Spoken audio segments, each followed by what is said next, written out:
Olá, eu sou Marcelo Pires, esse aqui é o Artificando e hoje vamos falar do modernismo brasileiro. Você já ouviu falar da Semana de Arte Moderna? Pois é, ela aconteceu há mais de 100 anos e ainda ecoa na literatura, na pintura e até na música brasileira.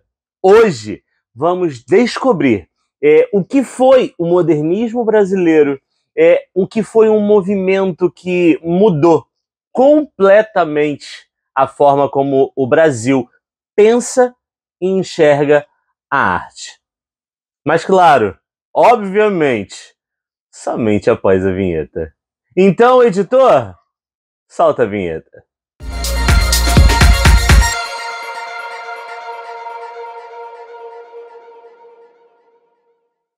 O mundo muda no começo do século XX. O fim da Primeira Guerra Mundial marca uma mudança muito grande na mentalidade do mundo. E isso é muito importante para que a gente consiga observar a história da arte. Os artistas, não só do Brasil, ainda mais da Europa, eles estavam refletindo tudo isso nas suas obras. Então, na Europa, a gente tinha o que a gente chama de vanguardas europeias. Cubismo, expressionismo, surrealismo, dadaísmo e por aí vários ismos estavam acontecendo na Europa. Muitos artistas brasileiros estavam morando na Europa e vivenciaram essa mudança na arte, né? A arte agora, no século XX, começou a refletir tudo o que as guerras, tudo o que o mundo estava vivendo. E isso era muito importante, porque a gente deixava de viver uma arte que era a paisagem, era coisas fúteis e banais. Não que eu esteja dizendo que a arte antes do modernismo era fútil e banal, tá? Mas o mundo deixava de viver essa arte feita para simplesmente decorar e passava a viver uma arte que queria refletir, se manifestar, questionar o que estava acontecendo no mundo. E assim, aqui no Brasil, começou a surgir uma nova elite que pensava a arte de uma forma diferente. Uma elite que começou a questionar como que se fazia arte antes. Como que a gente pode pensar? Por exemplo, o Brasil vivendo tudo que estava vivendo no começo do século, como que aquela elite daquele momento, como que aquele Brasil poderia refletir uma arte antiga, ultrapassada. E aí é que vai surgir o movimento modernista. O Brasil, ele estava muito preso dentro dos ideais europeus, dos pensamentos europeus. E isso, para os artistas brasileiros, era algo problemático, porque na cabeça dos brasileiros, a arte brasileira precisava refletir o Brasil. Então precisava falar dos trópicos, precisava falar dos mestiços, precisava falar do que o Brasil estava respirando naquele momento. O modernismo, ele passou a ser uma necessidade do artista brasileiro a falar do que ele vivia. Vou abrir um parênteses aqui para um pensamento meu, tá? Eu, Marcelo, acho isso tudo que o modernismo pensava, que o modernismo vivia, de uma hipocrisia absurda, tá? Mas no final desse vídeo eu falo sobre isso com vocês. Para chegarmos no que foi realmente o modernismo brasileiro, precisamos pensar na Semana de Arte Moderna de 1922. Até chegarmos na Semana de Arte Moderna de 1922, muita coisa aconteceu. Vemos, por exemplo, Anita Malfatti, que estudava na Europa, mais propriamente falando na Alemanha. Anita que veio em 1916/17 para o Brasil, e aqui ela fez uma exposição com as suas artes essas que ela começou a fazer na Europa, começou a fazer na Alemanha, inspirada no expressionismo alemão. O que na cabeça dos brasileiros daquele tempo era fantástico, era genial, era inovador.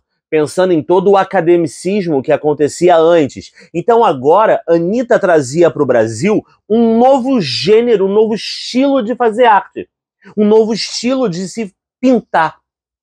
E isso fez com que a exposição da Anitta Malfatti de 1917 fosse maravilhosa, fosse um sucesso no dia da exposição. Porque no dia seguinte, Monteiro Lobato escreve uma crítica ao jornal em São Paulo, de nome Paranoia ou Mistificação, onde ele pega pesado. Ele pega tão pesado, pesquisa aí no Google agora, não vai dar para botar aqui nesse vídeo, mas pesquisa, escreve aí no Google, Paranoia ou Mistificação Monteiro Lobato, leia essa crítica. Leia essa crítica. Ela é absurda. Ela é machista, ela é grosseira, ela é, nossa, é absurda. E isso faz com que as pessoas que haviam comprado os quadros da Anitta Malfatti devolvessem, e a Anitta entra numa depressão onde ela decide parar de pintar. Graças aos amigos dela, o Oswald de Andrade, Mário de Andrade, que ela começou a pensar, tipo, tá, beleza, então vamos bater de frente com isso. Então eles juntos falaram, vamos bater de frente com essa elite que só quer essa arte antiga, que só quer essa arte academicista, que tem por base Leonardo da Vinci, de 400 anos antes, né? Então, esse pensamento da Anitta, do Oswald e do Mário, começa a trazer um novo pensamento. Vamos quebrar com todos esses paradigmas. Vamos criar uma arte nossa. Mas, vamos ser sinceros, criar uma arte nossa se inspirando numa arte europeia, não sei se ela é tão nossa assim, mas calma, não vou falar sobre isso agora. Ok.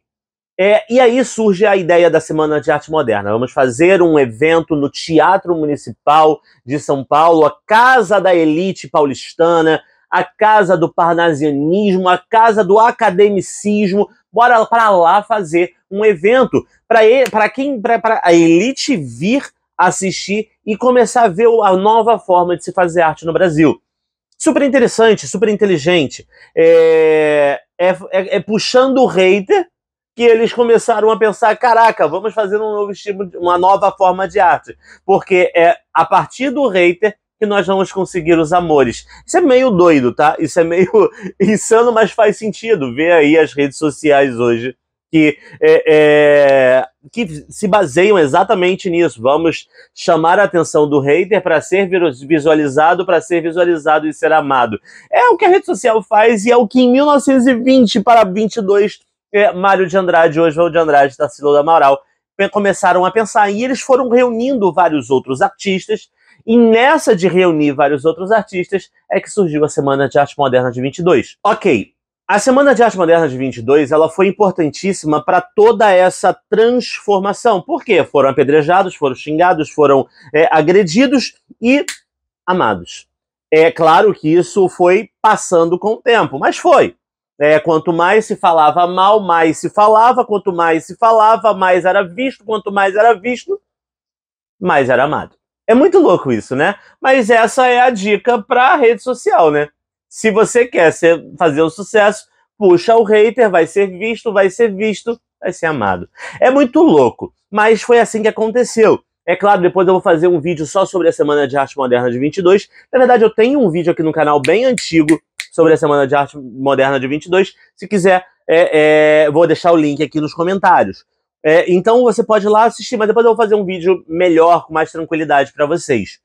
Ok, então temos Mário de Andrade, Oswald de Andrade, Anitta Malfatti, Heitor Villa-Lobos, Manuel Bandeira, cara, muitos artistas fizeram, expuseram a sua arte na Semana de Arte Moderna. E isso faz com que, a partir da Semana de Arte Moderna, seja inaugurado um movimento artístico novo aqui no Brasil, que é o modernismo. A gente pode dividir o modernismo brasileiro em três grandes fases, né? Tem a primeira fase, que ela vai ali de 1922 até mais ou menos 1930. É uma fase de ruptura e de experimentação. É uma fase onde os artistas começam a criar as suas artes, trazendo agora a linguagem coloquial, ou seja, o que quebra completamente com a ideia parnasianista de ter a linguagem formal, a linguagem culta. Agora não. Agora a linguagem ela é coloquial. Vamos falar sobre quê? Temas nacionais. Vamos lembrar que 1922 era o ano da independência, né? Era o ano dos 100 anos da independência do Brasil. E essa independência era importante. E agora que a gente completa 100 anos da independência do Brasil, agora é a hora da arte ser independente. Agora é a hora da arte ter a sua independência. Então, a partir de 22 até mais ou menos ali 1930, é quando os temas nacionalistas eles vão ser muito fortes. E vão ser muito fortes porque o artista agora precisa marcar território. E aí a gente vê, por exemplo, na Tarsila do Amaral, muito marcado o movimento pau-brasil. Mas aí depois a gente fala da Tarsila num outro vídeo com mais calma. Tá?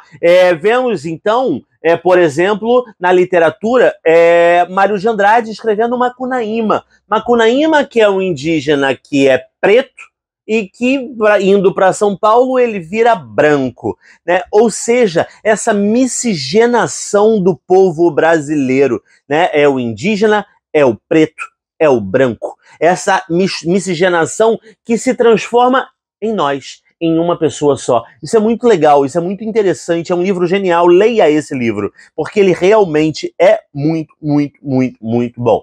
Né? E vem também, a partir disso, dentro dessa primeira fase, o Manifesto Antropofágico. Porque o Manifesto Antropofágico, quando o Oswald de Andrade e Mário de Andrade escrevem, eles trazem essa ideia de o que é a antropofagia? É comer a carne humana. Se é comer a carne humana, o que eles vão fazer na antropofagia? Comer da arte europeia e transformar numa arte brasileira. Pegar o cubismo, pegar o expressionismo, pegar o dadaísmo, pegar o surrealismo e transformar em algo nosso.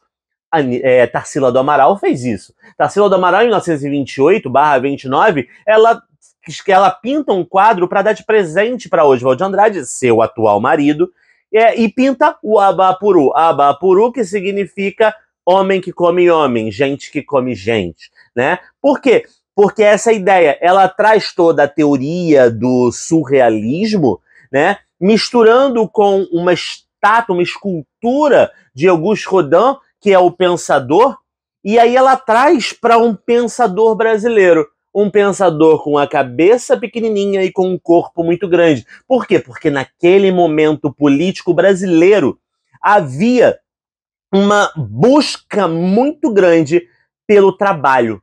Né? Mais para frente vem a legalização das leis trabalhistas, a CLT, ou seja, na cabeça da Tarsila, o governo brasileiro estava mais preocupado com o corpo, com o trabalho, do que com a cabeça. Por isso a cabeça pequenininha e o corpo muito grande. Para que você vai pensar se eu preciso que você trabalhe? Eu preciso de você com as mãos na obra.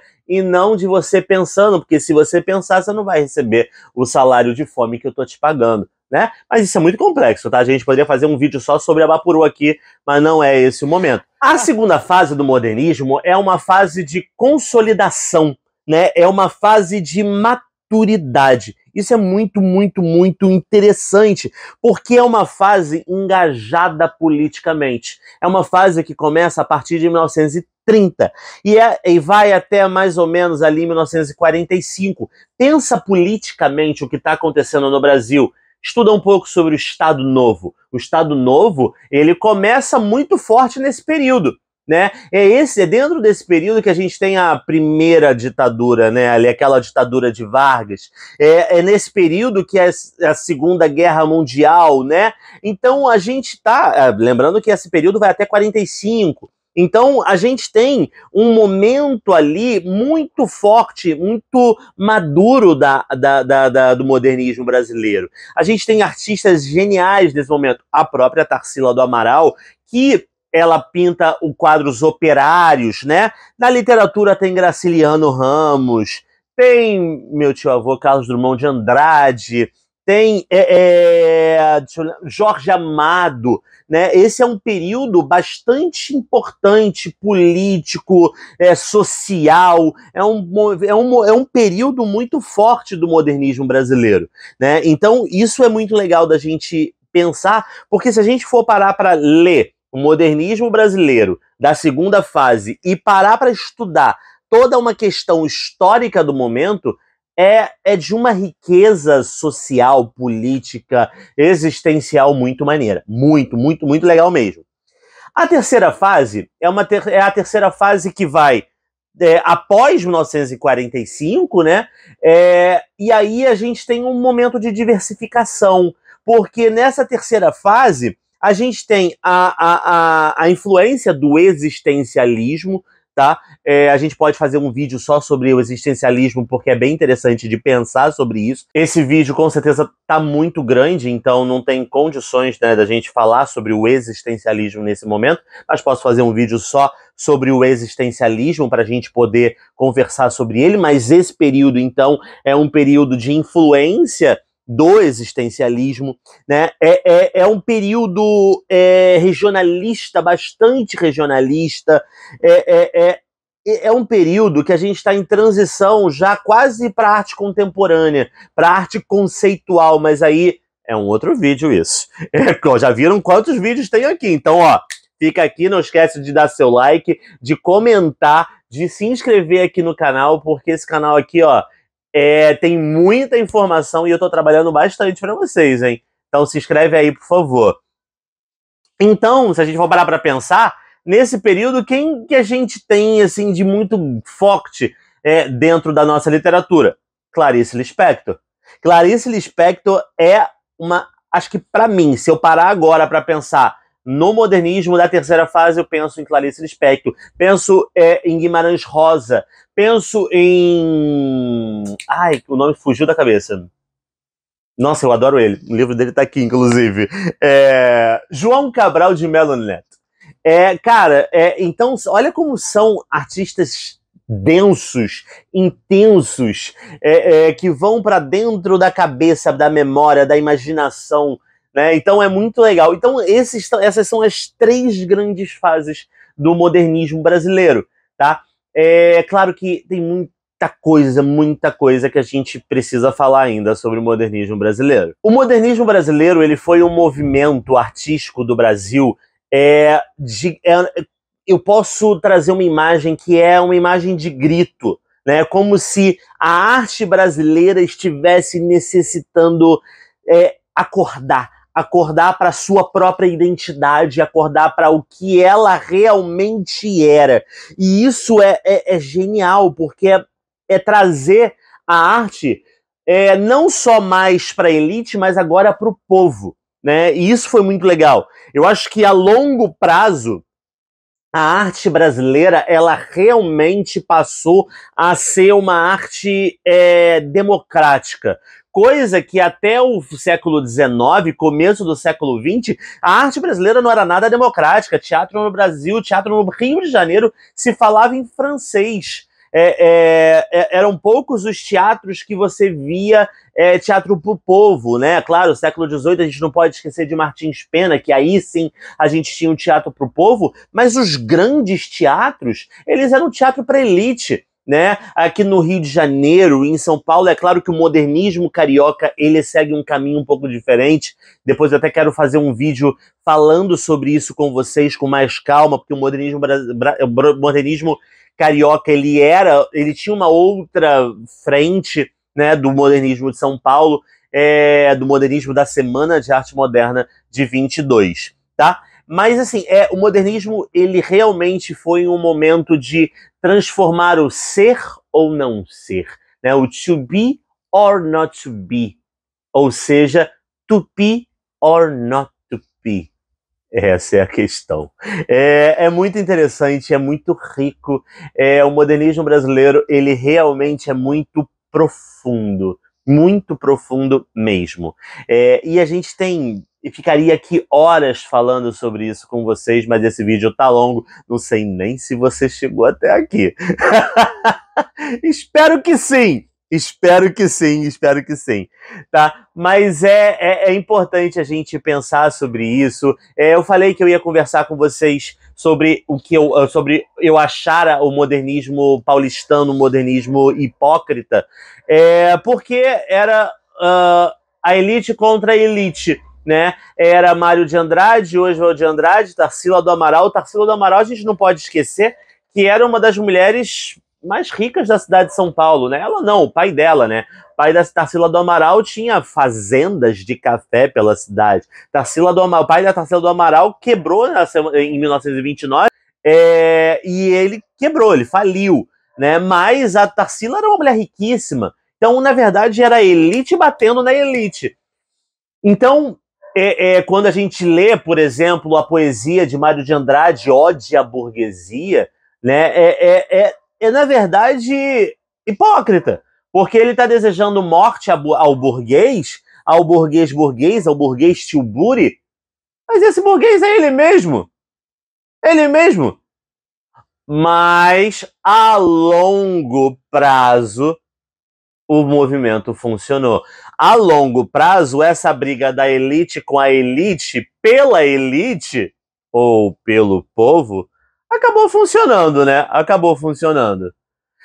O que você acha disso tudo? Eu acho que eu poderia ficar falando horas aqui. Em sala de aula eu converso muito mais tempo. Eu tenho 50 minutos, semanas para poder falar sobre isso.